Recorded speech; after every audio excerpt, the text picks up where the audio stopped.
Normalmente, cuando pensamos en diagnosticar un problema corporativo, existe esta expectativa de precisión absoluta. Claro, como si fuera una ciencia exacta. Exacto, o sea, es como mirar una radiografía en un hospital.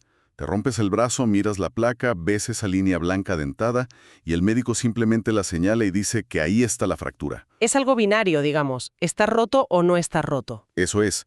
Pero hoy vamos a sumergirnos de lleno en los textos de Chiavenato, de Gareth Jones, Guizzard y Robbins, para entender por qué, cuando intentamos observar el interior de una empresa, esa máquina de rayos X deja de funcionar por completo. Totalmente.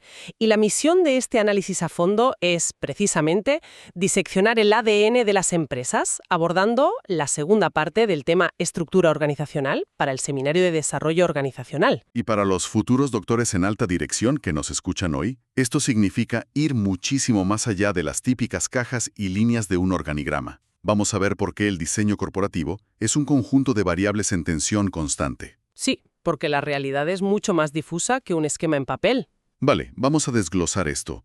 Si el diseño estructural es, el esqueleto vital de cualquier corporación, resulta bastante desconcertante que los teóricos insistan en que este esqueleto no está tallado en piedra, sino que debe mutar constantemente. Pues esa mutación es una respuesta de supervivencia básica, fíjate. El diseño perfecto, esa radiografía impecable de la que hablabas antes, es una ilusión puramente académica. Ya, o sea que no existe el diseño definitivo. En absoluto. La estructura organizativa surge siempre de la fricción entre la estrategia de la junta directiva, la volatilidad del entorno y, bueno, la tecnología que tienes disponible. No hay un modelo estático. Y supongo que, para entender los grandes rascacielos corporativos o estas divisiones internacionales inmensas, primero hay que empezar por lo básico, ¿no? Eso es, hay que poner bajo el microscopio el bloque de construcción más diminuto. Y ese bloque es el diseño del puesto individual. O sea, el ADN del trabajo en sí. Exactamente. Robbins, por ejemplo, ilustra el extremo de este espectro con un caso muy curioso. Una fábrica cerca de Moscú que se dedica a hacer muñecas matrioscas. Las típicas muñecas rusas que van unas dentro de otras. Esas mismas. Pues allí la arquitectura del trabajo se basa en la microespecialización extrema. O sea, un artesano pasa su jornada entera exclusivamente tallando la curva de la madera. Madre mía, 8 horas tallando la misma curva. Sí, sí. Y luego otro artesano se limita solo a aplicar el barniz. Y un tercero pinta únicamente los ojos de la muñeca. Claro, es la herencia directa de la línea de montaje industrial de toda la vida, pero llevada a un nivel casi, no sé, microscópico. Y muy alienante, la verdad. Claro, porque llevar la especialización a ese extremo tiene implicaciones severas cuando lo analizamos desde la silla del Consejo de Administración. O sea, si simplificamos demasiado un puesto, corremos el riesgo de tratar al empleado como un simple robot en una línea de montaje. ¿No aniquila eso la motivación por completo? Lo fascinante aquí es que la literatura responde a este desastre inminente contrastando esa simplificación excesiva con dos soluciones críticas. Pero antes de entrar ahí, Gareth Jones plantea un contraste brillante para entender esto mejor, analizando el sector de la comida rápida. A ver, cuenta. Pues compara a McDonald's con Subway. En McDonald's la división es casi militar, para gestionar la complejidad de un menú que es amplísimo. Claro, tienes a los cocineros aislados en las planchas y freidoras por un lado. Exacto. Y por otro, al personal de caja en el mostrador armando los pedidos. No se cruzan.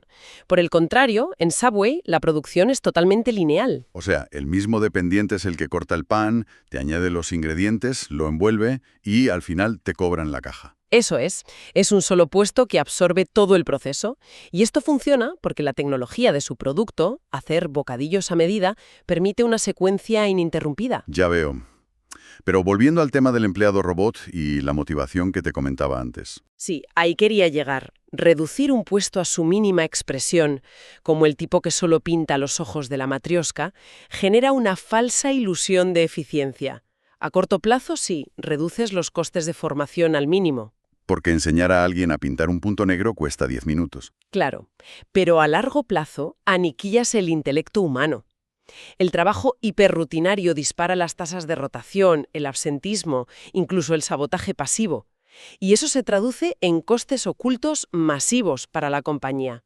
Entonces, si simplificar demasiado transforma a la gente en engranajes que se desgastan por aburrimiento crónico, el reto de la alta dirección es cómo revertir esto sin perder el control operativo, ¿verdad? Efectivamente. Y ahí es donde entran las dos soluciones que te iba a mencionar. La primera es la ampliación del puesto. Que sería una expansión horizontal, ¿no? Exacto. O sea, el trabajador de la línea de montaje ya no solo aprieta un tornillo, ahora ensambla la pieza entera y a lo mejor realiza la inspección de calidad básica. Se le añade variedad horizontal para combatir esa monotonía. Bueno, algo es algo, al menos ve la pieza terminada. Sí, pero la palanca verdaderamente transformadora para la gerencia es el enriquecimiento del puesto. Y esto ya supone un crecimiento vertical. Vale, vertical. ¿Eso qué significa en la práctica? Significa delegar responsabilidad, planificación y control. El empleado deja de ser un ejecutor pasivo y pasa a tener autonomía. Puede decidir sus ritmos de descanso, proponer mejoras o resolver quejas menores de un cliente sin tener que llamar al encargado. Ah, claro. Transformar al operario en una especie de gestor de su propio microproceso. Y supongo que eso libera a los mandos intermedios para enfocarse en la estrategia, en lugar de estar apagando incendios todo el día. Totalmente. Cambia el paradigma por completo. Ya no estás gestionando manos, estás gestionando decisiones. Pero, a ver, tener a cientos de individuos tomando decisiones de manera independiente, por muy enriquecidos que estén sus puestos, nos lleva al segundo gran problema. Si los dejas sueltos, esto acaba en anarquía corporativa. Y ahí es donde surge la necesidad imperiosa de la departamentalización. Una vez diseñados los puestos, hay que agruparlos para coordinarlos. Claro. Y agrupar por funciones parece ser el refugio tradicional de casi todas las empresas, al menos en sus primeras etapas. Agrupar a la gente por áreas de conocimiento. Sí, es lo más habitual. Jones menciona el caso de Pier One Imports, la cadena de accesorios para el hogar. Sí, me suena. Allí agrupan a todos los expertos en compras por un lado y a los de marketing por otro. Exacto. Asumen que el roce continuo entre expertos genera excelencia. Crean economías de escala intelectuales. Si pones a 20 analistas en el mismo departamento, comparten mejores prácticas y optimizan su función. Aquí es donde se pone realmente interesante. Porque a nivel de alta dirección, a ver, estos departamentos funcionales me recuerdan un poco a los grupos cerrados o a las tribus de un instituto. Las tribus del instituto. A ver, explícate. Sí, hombre, tienes a los deportistas en una esquina y a los empollones en otra, cada uno desarrollando su propia jerga y mirándose con desconfianza por los pasillos sin hablarse nunca. Ah, ya te entiendo. Sí, es una buena analogía. Schiavenato advierte precisamente sobre esto, ¿verdad? Que la departamentalización funcional tiende a osificarse. Se vuelve súper rígida y los departamentos se convierten en verdaderos feudos. Feudos impermeables, sí. Y el problema de esas tribus corporativas va mucho más allá del lenguaje. Distorsiona por completo la toma de decisiones. Robbins relata un chiste corporativo famosísimo que ilustra esta miopía funcional a la perfección. Cuéntalo, cuéntalo. Pues están 4 directores discutiendo sobre quién es el verdadero motor de la empresa. El de producción da un golpe en la mesa y dice que nada pasa hasta que ellos fabrican algo. Y supongo que investigación y desarrollo no se queda callado. Para nada. I+D replica que nada se puede fabricar hasta que ellos diseñan el producto. Entonces, marketing los interrumpe y suelta que los productos no sirven de nada si no se venden. Ya, y falta el de números, ¿no? Claro, contabilidad remata diciendo que absolutamente nada de eso importa hasta que se refleja en los resultados financieros. Es una sátira dolorosa pero súper precisa de la ceguera corporativa. Te demuestra cómo las metas divisionales acaban aplastando a las metas globales de la compañía. Totalmente. Cada director defiende su territorio a muerte. Y en el proceso, el cliente final desaparece del mapa. Es el colapso absoluto por culpa de los hilos funcionales. Si el entorno se vuelve caótico, la alta dirección no tiene más remedio que evolucionar la estructura hacia modelos más complejos. Claro, dar el salto a lo que llaman la estructura divisional. Entramos ya en las grandes ligas. Schiavenato señala que una salida es dividir por geografía. El caso de Colgate-Palmolive es de manual. Dividen el mundo. América del Norte por un lado, Europa por otro, LATAM por otro. Exacto. Cada división se adapta a su zona sin pedir permiso a la sede central. Pero el modelo divisional por mercado o producto me parece muchísimo más delicado. Mucho más. Y Gareth Jones nos regala un caso de estudio clínico sobre lo que pasa cuando la estructura devora a la estrategia. La crisis del Liz Claiborne. Uf, la marca de moda.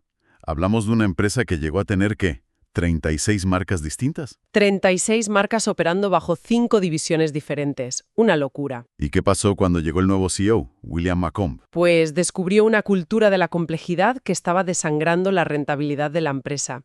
No era solo un organigrama inflado, era un caos operativo. O sea, las divisiones competían entre ellas. A muerte. En teoría estaban separadas por el rango de precios de la ropa, pero en la práctica los diseñadores de una división estaban pujando contra los diseñadores de otra división de la misma empresa para conseguir las mismas telas. ¡Madre mía! Canibalizándose desde dentro. Exacto. Los equipos de ventas peleándose por el mismo espacio en los escaparates de los grandes almacenes. Mientras tanto, gigantes como Zara les estaban robando toda la cuota de mercado por ser más ágiles. Entonces, a ver, ¿cómo metes mano ahí? ¿Cómo extirpas un tumor burocrático de ese calibre? Porque no vale solo con despedir a 4 directivos. Para nada. McComb aplicó un bisturí radical en la estructura. Primero eliminó marcas que no eran rentables, pero el rediseño clave fue reducir esas 5 divisiones en guerra a solamente 2. ¿Solo 2 divisiones? Sí.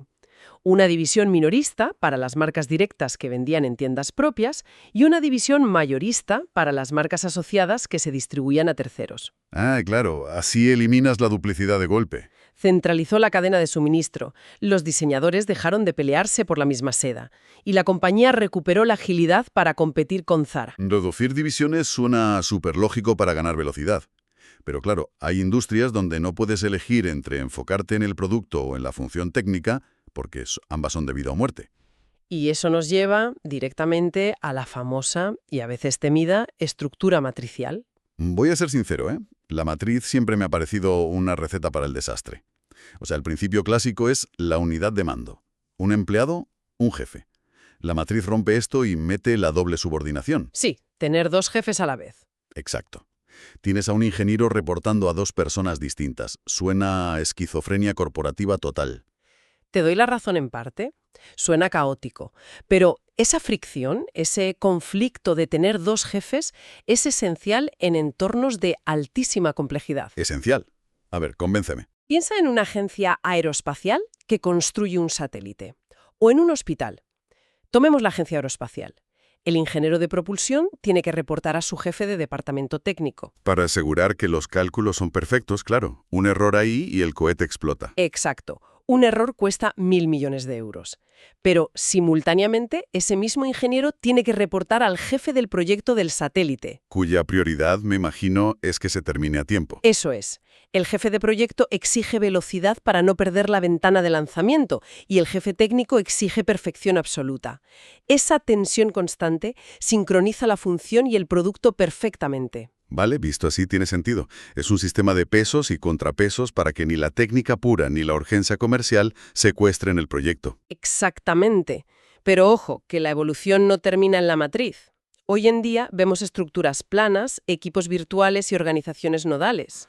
Fíjate que había prometido que mencionaríamos el caso local que recoge Guisar sobre Volkswagen GEDAS en Puebla, porque siempre oímos eso de que hay que retener el talento tecnológico, pero este caso va en la dirección opuesta. Sí, es un ejemplo brutal de estructura nodal. Volkswagen se dio cuenta de que su verdadero núcleo, su ADN, era diseñar y ensamblar coches, no mantener sistemas informáticos gigantescos. Claro, tener un departamento de TI colosal dentro de la automotriz los volvía lentos. Muy burocráticos. Así que tomaron una decisión radical. Extrajeron todo ese sistema nervioso tecnológico y lo convirtieron en una empresa independiente, GEDAS. O sea, Volkswagen en Puebla se quedó como el nodo central ensamblando. Y GEDAS orbitaba a su alrededor como un nodo especializado y ágil, prestando servicios no solo a Volkswagen, sino a otros clientes también. Qué interesante. Esa flexibilidad me lleva al concepto de Chiavenato, el famoso método stop and go. O sea, apretar y soltar. Y la verdad es que me cuesta un poco visualizarlo. ¿Por qué te cuesta? Pues porque suena a conducir un coche pisando el acelerador y el freno a la vez. O sea, ¿cómo sobrevive una corporación a ese latigazo constante? La clave está en no aplicar las 2 cosas al mismo departamento. Es lo que llaman combinar el estatismo mecánico con la innovación orgánica. A ver, explícame eso del estatismo mecánico. El apretar es para las operaciones core. Por ejemplo, la cadena de montaje de los coches. Ahí necesitas eficiencia total, reglas estrictas y 0 errores. Eso es mecanicista. Vale. ¿Y el soltar? El soltar Se aplica a los márgenes de la empresa. Creas equipos de innovación, células ágiles, donde se suspende la burocracia para que puedan experimentar, equivocarse y crear el coche del futuro. Ah, o sea que eres rígido donde toca y flexible donde hace falta. Exacto. Eres una organización ambidiestra. Bueno, hasta ahora hemos hablado de organigramas perfectos, de líneas, de cajas y jerarquías impecables sobre el papel. Sí, la teoría pura y dura. Pero, a ver, el papel lo aguanta todo.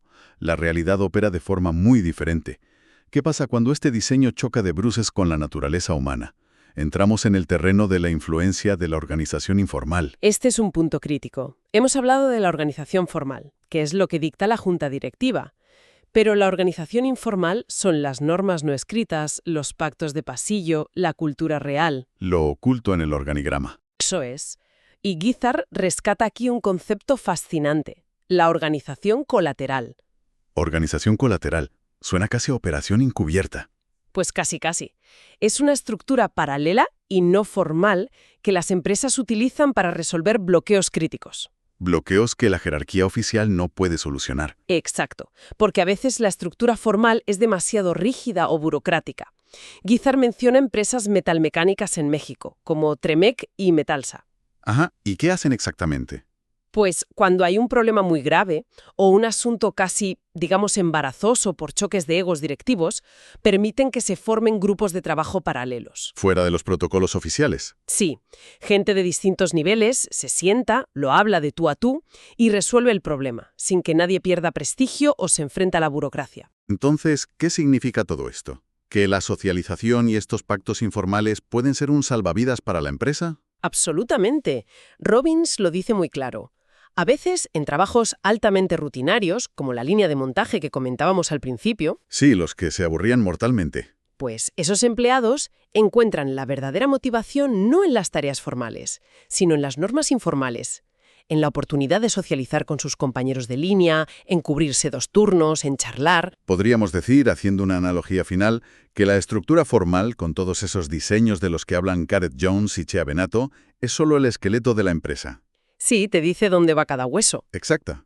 Pero la organización informal es el sistema nervioso central. Y claro, tratar de operar un esqueleto sin comprender los nervios va a causar una parálisis total. Si conectamos esto con el panorama general, la verdadera habilidad de la alta dirección es liderar ambas. No puedes quedarte solo con el esqueleto, tienes que gestionar los nervios también. ¿Qué viaje intelectual hemos hecho hoy? Hemos pasado de cocinar hamburguesas en McDonald's a romper feudos interdepartamentales cerrados. Y hemos visto cómo desmantelar la burocracia en Liz Claiborne con un bisturí radical. Sí, y hemos reconocido también el tremendo poder de los acuerdos de pasillo y la organización informal. Esto plantea una pregunta importante, una reflexión punzante para quienes estudian o ejercen la alta dirección. A ver, ponla sobre la mesa. Si una junta directiva impone el diseño estructural más vanguardista y ágil del mundo sobre el papel, pero la organización informal y sus normas culturales lo rechazan en silencio, ¿quién ostenta realmente el poder dentro de la empresa? Uf, qué gran pregunta. Te deja pensando. Es una pieza de reflexión indispensable. Totalmente. El papel propone, pero la cultura dispone. Pues con esa gran reflexión nos despedimos. Muchísimas gracias por su atención a esta sesión de disección académica de hoy y nos vemos en el próximo análisis a fondo.